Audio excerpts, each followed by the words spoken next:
Welcome, everybody, to the Kona Shane Veterinary Podcast. I am your host, DrAndyRoark. Guys, I'm here with my friend, Dr. Kate Boatright, and we were talking about a new article she put out recently looking at the demographics of vet medicine and where it's going. She's looking at demographic trends in veterinary school in the new class for veterinary school. And it's fascinating stuff, guys. Enrollment for vet schools is going up. The vet schools are getting bigger. We've got LMU putting out 2 classes a year coming up and getting started. We've got larger class sizes. We have got increasing diversity in our profession. Yay! We have decreasing percentages of men in our profession. Boo! We talk about the driving factors for those trends. We talk about what it looks like and where it goes in the future. We talk a bit about feminization of vet medicine. We talk a bit about what's going on in the education in general. We talk about a lower number of men graduating college and what that means for vet schools and things like that. So it's a sprawling demographic conversation as we look at medicine and the composition of medicine and where it's going. So guys, I hope you'll enjoy this conversation as much as I did. Let's get into this episode. This is your show. We're glad you're here. We want to help you in your veterinary career. Welcome to the Cone of Shame with Dr. DrAndyRoark. Welcome to the podcast, Dr. Kate Boatright. How are you doing? I'm doing great. How are you, Andy? I'm doing okay. I am doing pretty darn well, actually. So yeah, thanks so much for being here. It is a real thrill for me to have you here because I remember when you were a baby vet student, is when we met, is when you were in vet school. You went to Penn, right? VMD? Mm-hmm. Yep, I'm a Penn wee. I remember when we vet. I've been thinking I may need to stop saying that because there's more and more people now. I was like, I remember you in vet school, and I'm like, I don't know if people like to be introduced that way. I remember you from there, but you have gone on and already had a distinguished career. Pretty quickly. You are writing a lot. I see your name a lot. You write for DVM 360. You're doing some stuff. You are a regular thing in AHA Trends, I think. You do Newstat. You write for today's vet practice is what we're going to talk about today. I saw an article there that you did that I really liked that I want to talk to you about. It's just you're just doing a lot of stuff. You're doing some speaking stuff. I'm seeing you on some of the conference programs and things like that. I wanted to get in with you and talk about this article. So it was in October, today's vet practice, and it was called The Next Generation of Veterinarians. This article is about it's about enrollment in vet schools today and changing demographic trends that we are seeing. And I actually thought it was really, really interesting. And so what I wanted to do with you today is just kind of walk through what are we seeing from a diversity, equity, and inclusion standpoint? What are we seeing as far as changing demographics in the vet school? Talk to me at a high level and then let's start to drill down.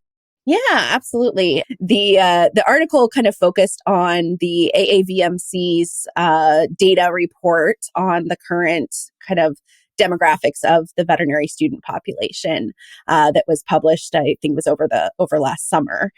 And you know, the big 3 trends that they highlighted were increasing enrollment, which is a good thing for our veterinary shortage right now. And then significant improvement in DEI and, but a continued decline in our male student population. And I was able to talk to Dr. Lisa Greenhill over at AAVMC for the article. And she gave me a lot of the context of the data. And I think I quoted her, she's the data that the story the data tells is the fun part. Gotcha. Okay. Well, I'm going to let you take it from here. I'm interested in when we talk about increased enrollment, how much enrollment are we talking about? So let me start with that before we dig into the story of the data tell. What are we talking? Is this a 5% increase? Is it a 20% increase? What scale of increased veterinarian production are we seeing now? Yeah, so the current in the incoming class, so this would be for the class of 2025 that we're entering vet school this fall. We saw it was a little over 4%. I think it was like 4.7% overall increased enrollment from the previous year. And, one of the big drivers of that has been the opening of some new schools. Mm-hmm. So we've seen, new schools pop up. We're starting to see, schools like Lincoln Memorial are introducing a second class in the calendar year, which is going to be another, increase in our enrollment. I remember when I started vet school, there was a huge jump in enrollment around that time. So I started vet school back in 2009. Mhm. And I remember that was, everybody was saying there's a veterinarian shortage. And, I remember that. yeah. No, there's veterinary And, surplus. They were saying there was veterinary surplus. That was, yeah. I've never forgotten this. And so I'll tell you the story just real quick because it has always affected my thinking ever since. So I graduated in 2008 and there was this anger about the surplus of veterinarians, and we are going to be swamped in veterinarians and nobody's going to have a job, and veterinarians are going to work for peanuts because there's going to be so many of us. And people were angry, and that was the defining narrative. It was everywhere. And then jump ahead about 3, 4, 5 years. I was watching Danny McVitie lecture at a conference one time, and it was like a town forum type thing. So it was this open discussion, and someone was kind of from the audience was grilling Danny, who's a good friend of mine, and grilling her. And they were like, with all of these veterinarians and blah, blah, blah. And Danny was the first person I ever heard just really push back. And she said, she's the founder of Lap of Love Pet Hospice, and they were growing really fast at the time. And she said, where are these veterinarians that you're talking about? Because I can't find them, because I would hire them and they're not there. And there was murmuring in the room from people who were like, I have also struggled to hire a veterinarian. Yeah. And that was for me, it's like, I was almost like I just saw the tide turn in this room, and it never went back. And after that, just the chorus just came up of we can't get help. But I say that because the narrative, people were so certain. And they were just like, this is what it is. And then I saw it turn in that room, and then it just ran away. And it's funny. I've always remembered that, because you hear these things and people say, well, that's just what it is. And I go, I've heard that story before. And sometimes that's not what it is. And sometimes the idea changes really fast. And so it's just funny whenever people talk about doom and gloom. It was just funny that the doom and gloom was there's too many of us. And it immediately flipped to doom and gloom of there's not enough of us. Yeah. Yeah. And it's also always been the question of, are there too many in one area versus another? And, both geographically and just practice area. And, I have a lot of friends from vet school who aren't in practice anymore. And so I think, that's been another trend that we've seen just in the, in the overall veterinary population is people who are still working as veterinarians, but in different capacities. Yeah. So I think it'll be interesting to see where these vet students that are in school now, where they're going to go. Are they going to end up in clinical practice? Are they going to end up, are they going to end up out in, industry or academia, or where they're going to go? Yeah. I had a guest on, a nutritionist, just recently, and she was telling about coming out and being in general practice for a while, and then ultimately kind of feeling stuck, and then doing a non-traditional residency, and and now she works with Hills, and it's just been I see a uptick in that, and I'm curious. I don't know if you have data to support veterinarians working in larger numbers outside of practice or more non-traditional veterinary roles, but just anecdotally, I don't know if it's the circles that we run in. A lot of our friends do things that are not in the clinic anymore, or if that's a more nationwide trends. I don't know. Do you have insight? I don't know that I have specific data. I mean, I hear, obviously I hear lots of conversations about, hey, it's really hard to hire. I've been in multiple small animal and emergency hospitals that are, struggling and short staffed, and I'm in a pretty rural area, so sometimes it's hard to recruit. People don't want to come live in the boondocks, Western Pennsylvania, but I do. I think there's I think the people that I talk to either are moving out of practice, or like I did, where I work part-time now in practice. And that was so that I could have more time to do all this other stuff that I do. So I think there's a movement of that, as well as the way I've heard it explained is looking at veterinary working hours as opposed to just the number of veterinarians. That makes sense. Talk to me a bit about, so we talked about sort of increased enrollment. I think the LMU model of turning out multiple classes per year is really interesting. They've, we've seen this in the Caribbean schools. I think some of the Caribbean schools were doing 3 classes a year. Is that true? Okay. I thought that was I'm pretty sure it is. Yeah. Yeah. So it's not unheard of. It's not unprecedented. It's unprecedented to see a school in the United States doing it. but Yeah. there Well, seems to I be a think demand. yeah. Well, I think a big limiting factor is just the size of the school building and the space. I was reading an article recently, where LMU announced its increased extra class, and they built their school to accommodate that. They've Yeah. got the space to put people. Like, I remember at Penn, there are 3 large lecture halls, so there is one for first year, second year, and third year. Like, you'd have to create new space if you were going to add another class, and I think Have that's the you case in a lot of the older schools. have you ever been to LMU? Have you been out there? I haven't. I Okay. haven't. One of my goals is to get to all the vet schools. So they are on my list, but I have not made it yet. All right. So I've been to Penn a number of times, obviously, and Penn, for those people who haven't been there, it's in like downtown Philadelphia. Like, it is in a developed city. How do you expand Penn? I have no idea. Like, you would have to acquire some real estate that already exists that someone else vacated, and they would have to be ready to leave. And I don't know how you grow Penn. However, LMU is it is in the middle of nowhere, and I say that with love. It is absolutely gorgeous. I mean, it's like it's right on the line of like North Carolina, Tennessee, Kentucky. It's kind of up in that really rural mountainous area. It's I think it's Cumberland Gap area. It's just like the hiking and backpacking is gorgeous. It is just absolutely pristine, beautiful. I want to go up there. I want to spend time up there and just walk around because I love being outside. That said, there's nothing there. I mean, I've been up there a number of times and I really like it, but they have room to expand is a generous way to say it. Like they 100%, there is very little holding them back from just expanding their facilities. And so that's where they are. The other thing is they have a mindset to expand and they're willing to expand. So I went up there a couple of years ago and I'll never forget. So it was when LMU was just getting going. And I went up there and they'd been in practice for like 2 years. So they only had first and second year students. And I remember getting the tour and like walking around the school. And Kate, there were big sections of the school where the rooms were empty, except they had purchased everything they needed. And it was all piled in the middle of the room and wrapped in plastic.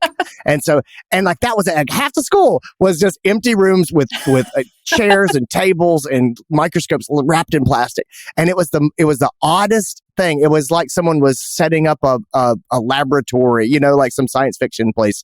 And anyway, but like they were in it and they were like, yep, we're doing this now with the expectation that people will be here. And they have just continued to grow. That school in general has continued to grow. So anyway, they're just doing interesting, innovative things. Two classes a year. Absolutely. I'll be interested to see what it looks like. Let's talk about the demographic shift. So we're talking about enrollment and where that's coming from. Tell me the story of demographics in vet medicine. Yeah. So, I mean, I think that, we're all pretty aware. I can remember being on the floor of the AVMA House of Delegates back in, I think it would have been 2021, the first time we met back in person, and watching the video that was released from the Diversify, Vet Med, those groups, the Multicultural Vet Med Association, I think was kind of the spearhead, and just like watching that video of the experiences that people in vet med had of being, excluded, racism, all of those things. And, I grew up in a pretty diverse area in Pittsburgh. My mom is a minister and her whole life has been about anti-racism. And I grew up in an interracial church. And so, it just, that really spoke to me. And so I, very closely followed the story of improving diversity in vet med. And I think we're starting to finally see a lot of that work, really paying off. And that's not work that started in 2021. That is work that started well before. And so it's exciting to see that we've had this, this big increase. I believe it was about 23% of the student body now comes from what has been historically underrepresented backgrounds. Wow. That's amazing. That is amazing. Honestly, it feels really rapid, which is great. I know a lot of the groundwork has been laid for a long time, but DEI really, it's only been, probably the Multicultural Vet Med Association sort of came onto my radar. I remember it was pre-pandemic, but not very pre-pandemic that I became aware of those guys and what they were doing. And they seem to have made a significant impact. And that's 23% increase is pretty incredible. Yeah. It might have been the 2020 summer delegates meeting, and it was within the last couple years, and just the amazing impact that we've seen, and the profession really coming together and saying, yes, this is important. We need to address this. Hey guys, I just want to hop in really quick and give a quick plug. The Uncharted Veterinary Conference is coming in April. Guys, I founded the Uncharted Veterinary Conference in 2017. It is a one-of-a-kind conference. It is all about business. It is about internal communications, working effectively inside your practice. If you're a leader, that means you can be a medical director. It means you can be an associate vet who really wants to work well with your technicians. It means you can be a head technician, a head CSR. You can be a practice owner, practice manager, multi-site manager, multi-site medical director. We work with a lot of those people. This is all about building systems, setting expectations to work effectively with your people. Guys, Uncharted is a peer mentorship conference. That means that we come together and there is a lot of discussion. We create a significant percentage of the schedule, the agenda, at the event, which means we're going to talk about the things that you are interested in. It is always, as I said, business communication focused, but lots of freedom inside that to make sure that you get to talk about what you want to talk about. We really prioritize people being able to have one-on-one conversations, to pick people's brains, to get advice from people who have wrestled with the problems that they are currently wrestled with. We make all that stuff happen. If you want to come to a conference where you do not sit and get lectured at, but you work on your own practice, your own challenges, your own growth and development, that's what Uncharted is. Take a chance. Give us a look. Come and check it out. It is in April. I'll put a link in the show notes for registration. Ask anybody who's been. It's something special. All right, let's get back into this episode. What's actually driving it? I mean, it's one thing to say, hey, we would like to increase diversity. I think that's the first step. First step is awareness. And the second step is, what are we actually going to do about it? And so tell me about that. Yeah. So, I mean, I think that this is, like I said, this is coming from years of work from a lot of people who recognized the lack of diversity a lot earlier than it was kind of a widespread conversation. And, it's about intentionally mentoring students who are coming from underrepresented backgrounds, making sure that they're even just aware of this as a profession. I think about, we know that there's a lot of pets who don't receive veterinary care. And that whole access to veterinary care conversation. And a lot of those are in lower income communities, in more rural communities. And, I think there's a big overlap between that where people aren't seeing veterinarians who look like them. And so getting out into elementary schools and middle schools and high schools and colleges, and just the more that we expose the profession to the public, and with a focus on those from underrepresented backgrounds, and there's some great work from like Possibilities Vet Med, and there's Blend Vet, and Journey for Teams from AVMA. All these groups are really working hard to improve diversity, and having that exposure in the pipeline. So Positivity Vet, Blend Vet, and what was the last group? Possibilities, Blend, and then AVMA just launched. It's called Journey for Teams, which is a DEI training program for vet clinics. They launched this summer. All right, so I'll put links to all three of those in the show notes for people to check it out and learn more. What were you? Is there anything you were surprised by? Is there anything that seemed counterintuitive to you as you looked at the changing demographics in the vet schools?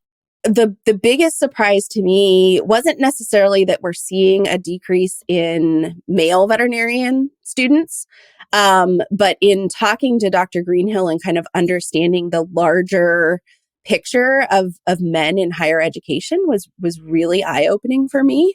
We've historically, for years, we've been seeing a decrease in male enrollment. I remember when I was a kid and I said I wanted to be a veterinarian, at 5, like most of us, my mom was very intentional about making sure that she only took us to veterinarians, took our pets to veterinarians who were female, because she wanted me to see females in veterinary medicine.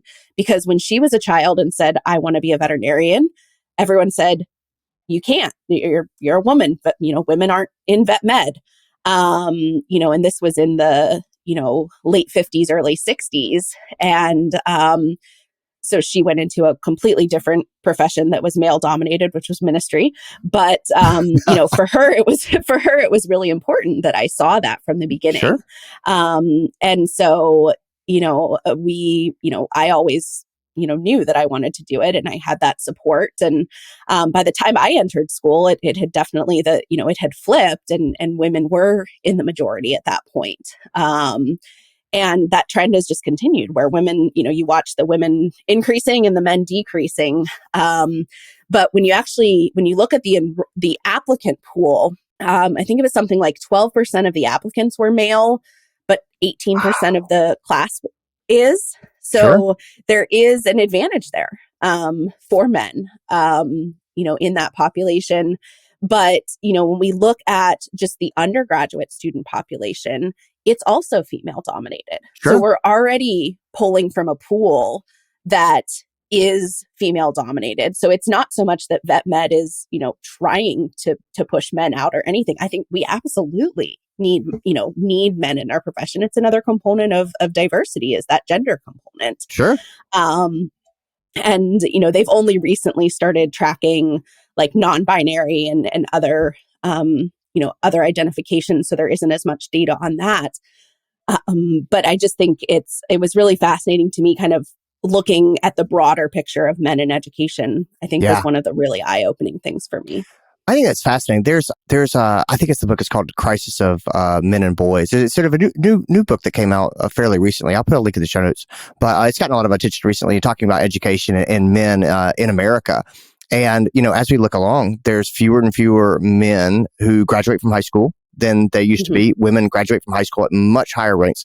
Women are much more likely to be high school valedictorian. Women are much more likely to go to college. Women are much more likely to finish college, and they're more likely to finish college at the top of their class, which obviously sets women up to be much more likely to go into vet school, because vet school is competitive. It is academically rigorous, is attractive to the strongest students who feel like, yeah, I can handle that.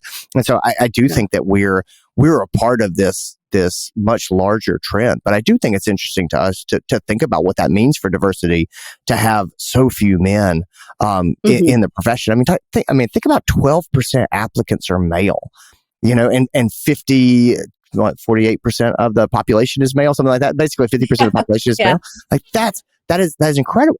And then one of the things I also think is really interesting is when you talk to the economists about what feminization of a profession looks like, and how that tends to go. And we look at other professions that have skewed to a predominantly female ratio.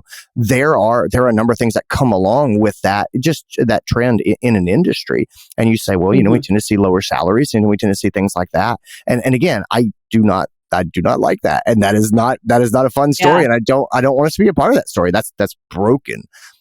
Yeah, but, and salaries are implicated as being part of the reason that we see that differential, is that if you were pulling from we've got a smaller pool of men in the STEM majors, and they tend to gravitate towards those majors and those disciplines that have higher starting salaries, and unfortunately, vet med is not one of them. Yeah. That is definitely part of the conversation, is how the starting salary impacts the choice of career. Oh, I think that's true. I think that there's a reality and a perception too around the financial security that comes from veterinary medicine, and I think that's something we as a profession need to keep working on, right? I want people to look at vet medicine and say, yes, if I went there, I would be able to support my family, and I would be able to pay my bills. It would be. I don't think any of us are trying to get rich, but we would like to feel like we're financially stable. I think the debt problem in vet medicine has hurt us as far as attracting applicants who say, well, yeah, I want to have a profession that that I know that I'll be able to send my kids to college. And I think that those are real realities as you look at where we are. And I go, well, they're all interconnected, but I don't know if we'll be able to attract men back to our profession if we don't affect the economics of what it means to be a veterinarian. And maybe that's a cynical view. Maybe that's not remotely true. I tend to think it probably is. I don't know. Where do you think this all goes, Kate? Like when you look in your crystal ball and you look ahead 5 years, 10 years, I mean, really, what do you see? I mean, I'm not going to ask you to say we're going to be this percent underrepresented minorities or this percent male, but I mean, overall trends. Is there anything to make us think that, first of all, I feel good about the increase in diversity that we're seeing in our profession? Like, I like it. It's going to be a long road. It's going to be continuous work, but hey, it feels good to look around. Yeah, it is going to be hard work, but it does feel good to look around and say, we're putting one foot in front of the other. I think people have good hearts and they're doing the work. And I think people generally see the value in increasing diversity in our profession. I felt that most people have been like, yeah, we've got work to do in this area, and there's a lot of benefits for our profession to have this, and there's a lot of benefits for pet owners for us to increase diversity. And so I've been really happy to actually see people put their money where their mouth is and do the work and not just talk about it. So I'm very proud of our profession that way. So I hope that we continue to see that going. I wonder what's going to happen with our with the gender ratio in our profession. I don't know. What are your thoughts? I mean, I think, definitely, the economics of just where we are right now is a big part of that conversation. And I am far from an economist. But, we've seen declines in undergraduate enrollment. And unfortunately, the people who are most affected by that are our first generation students, our underrepresented backgrounds, our lower income families. And so, I hope that we do continue to see that growth in diversity. And I certainly hope we don't backslide. But I do worry that with the current economics of undergraduate education, that's something we have to be aware of, because, no, you don't have to finish, get your bachelor's degree to get into vet school, but you at least have to have the classes done. And so making sure that, that's remaining accessible, I think is big. And I hope that we, are able to get a little more of an equal balance between, male and female students. But, like we kind of talked about the landscape of that already. And so I wouldn't be surprised if that trend, kind of continues. I'm sure at some point it stabilizes out. I doubt we're going to get to the point where there's no men coming in. I don't think so. But certainly, it's kind of, it'll be interesting to see, where it all lands in the end. Well, yeah, it's a work in progress. I'll tell you, I look at my crystal ball, which is highly unreliable. It's been proven to me in the last few years. I'm still waiting for mine. Mine hasn't come yet. It got lost. It's supposed to get lost in the mail. It's probably the best thing when that happens. But I see a path in the future that's more attractive for technicians. I really do. Because when you look at the cost of going to college, and people are starting to have real questions about, what's the return on investment on a college education? And then you look at the debt load in vet school. I think that if technicians become more empowered and we leverage our technicians better and we compensate our technicians better, I think that technician certification, the associate's degrees, things where you can do a shorter program, a lower cost to get your credentials. Now, the compensation has to come around to make that worthwhile, but I think it's a whole lot. It makes more economic sense to have more support staff, more paraprofessionals that are well trained and well compensated than it does to keep growing veterinarians, which is a long, super expensive path. And so I suspect that we'll continue to see. I hope we'll continue to see more certified and credentialed technicians, and we'll be using them more, and they'll be better compensated. I think when we look at the vet schools, I'm optimistic with the rising salaries for veterinarians right now. So starting salaries of vets have gone up. There's been, a lot of change, and I hope that will continue on. It definitely makes the debt more palatable when vets have more earning power and are starting at higher salaries. So that helps. But I don't know, Kate. When I don't see the debt problem going away. I'm not seeing anything really effective. There was a student loan forgiveness program that came out that kind of felt like a drop in the bucket to me, and without really addressing the underlying problem. And so, yeah, I look at those economics and I go, I don't know what we're going to do about making veterinary medicine more attractive, to be a stronger magnet. But I really think that's my goal is if we can make this profession financially attractive to people, I think we sort a lot of problems out. I think we have to continue to fight against the debt problem, and we have to keep working for doctor and support staff compensation and balance that with keeping care affordable. But I am optimistic. Right. Absolutely. So I agree. I think it's definitely, I love working with students and mentoring and seeing, them grow. And, I work with a lot of pre-vet students and watching them, get into vet school. And, I've now have some that have graduated that I wrote recommendation letters for, which makes me feel super old. And I realize I'm still very early in my career.